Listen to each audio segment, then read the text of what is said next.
They march up to the starting tree. Well, in 1981, a bunch of my buddies, Dave Knudsen, Nolan Grayson, and Tom Hensley and I, this was our Sunday morning long run that we did. We liked it so much we said we should have it as a race, but it would be an anti-race. We didn't give out t-shirts, we didn't give out any, the only awards we gave out were the women's first place and the men's first place and the last place award, which was the True Grit Award, and it has gone away. We don't know, we gave it out here a few years ago and the guy never returned it to us, so we don't know where that is. And it was a traveling trophy, you had to bring it back the next year. And then we always gave a box of Band-Aids, this is a cautionary tale, to the person who came in most chewed up by the course. In other words, blood. And we will be checking for blood, and I have a box of Band-Aids.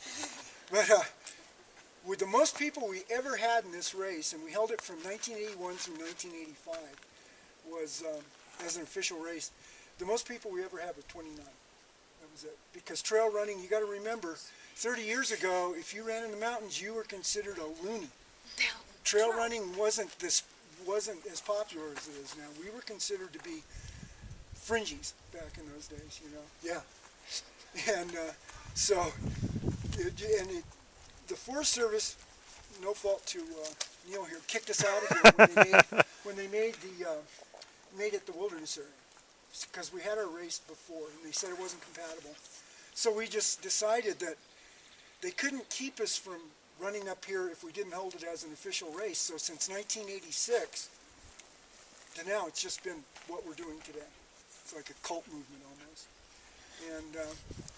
And fortunately, we've had it every single year. This is the 32nd year we've had it. And we've had it in snow, we've had it in sleet, we've had it in nice weather, atrocious weather, and it's just amazing that everybody keeps showing up for it. Dave Knudsen now, he lives in Peonia, Colorado. Nolan Grayson lives in San Jose, California, and Tom Hensley passed away in 1999. And so I'm the only one of the original ones. And Stephanie Yard, the women's course record holder, still lives in town. And she was going to be here today, but she's working.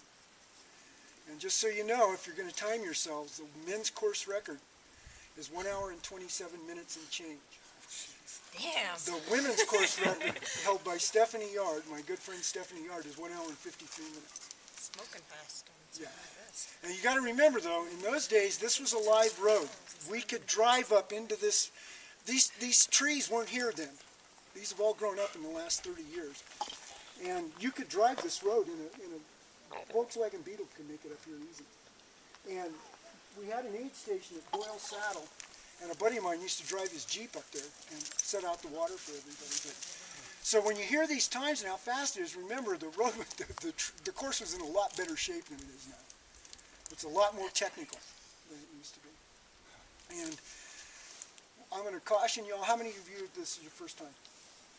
Okay. Oh, wow. Good. That's a record. Actually, that's got to be a record, even though this is one of the smaller turnouts. That is a record. That's amazing, actually. We used to, because a lot of the people, believe it or not, that when we had it as a race, we're all out of Phoenix. That's my fifth one. Most of the people.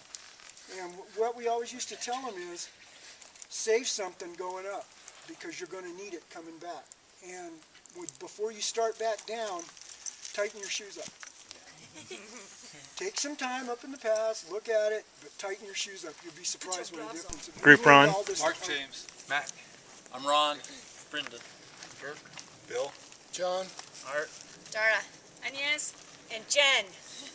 All right, and then Rusty, of course, and Neil behind the camera.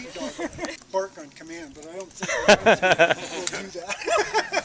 So, Nope. set your watches and be my guest.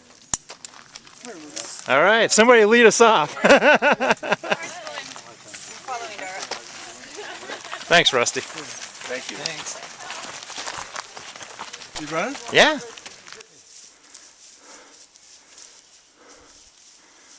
Some beautiful red. Oh, this is such a wonderful time of year. Woo! Sky high Well above Flagstaff there in the distance. Unbelievable color.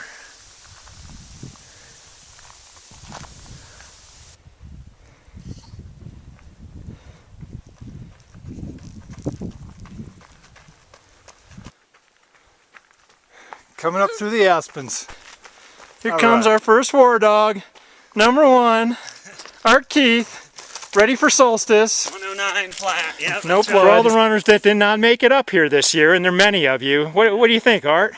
I think that, you know, within the journey lies the prize, and what better reason to come out and experience the fall colors. And the weather this year. Yeah, I mean, perfect. And up there? Cool, good climbing temperature, not really much wind. Trees are just lit up from the sun, so it was one of the good ones for sure. All right. War dog number 2. Right. Good job. Thanks, guys. All right. Boss! Where's Brinkman? That's not Paul Brinkman. Right. Where is he? All right. You guys going up? We're going to turn around with you guys. Right here, I guess. Because we got to get the beer going. All right. Good job. Way to go, Dara, Jen. Looking good, Mr. Ryan. Yeah, and it's really minimal hours for me. Yeah. Is that Mark?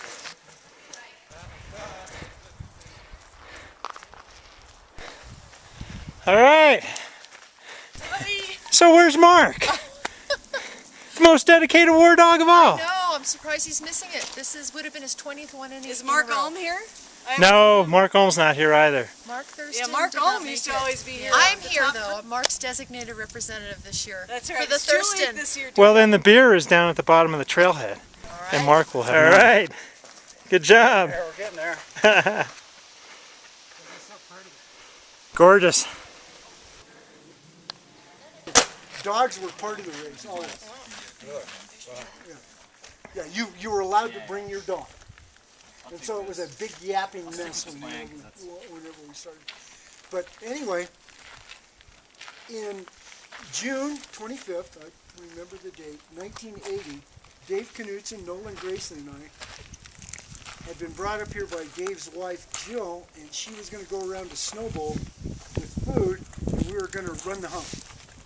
Go up Weatherford Road to the 12,000-foot saddle, come down Upper Bowl, and end up at Snowbowl. And it was 1980, we didn't have water. Well, they had water back then. Well, we couldn't carry water. There was no way to carry water. There were no camelbacks. Camelback was not a problem. Camelbacks had not been invented. Water had been invented, but not a means to transport. Anyway, so we got to Doyle Saddle, and we were going back around the backside of Agassiz, and there was a huge snowfield back there. And Before global warming.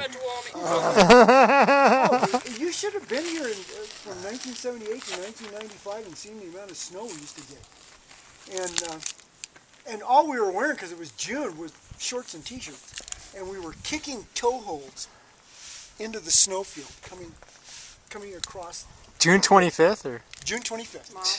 And we looked back, and Duchess, Dave's dog, his crotchety old dog he had, wouldn't go across the snowfield with us, and so, and we were saying, if we fall on this corn snow, we're going to get chewed up.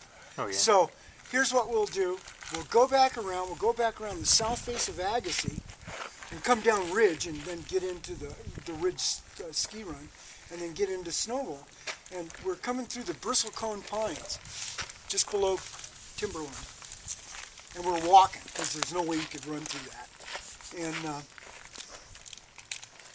Dave's dog, Duchess, jumps this buck deer up out.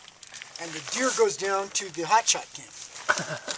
Because from up there you could see the hotshot camp. And she was baying. And Nolan was a former Marine grunt in Vietnam. And so he gets his testosterone all up and he says, "Listen to her war cry. She's a war dog! War dog!" And Dave looks at it and goes, what are we? And Nolan goes, we're war dogs. And that's how it got started. That's hilarious. Was that the Sunday morning run was known as the war dog because of that old dog. She was picked up in town 3 days later by one of Dave's friends. She made her way back into town.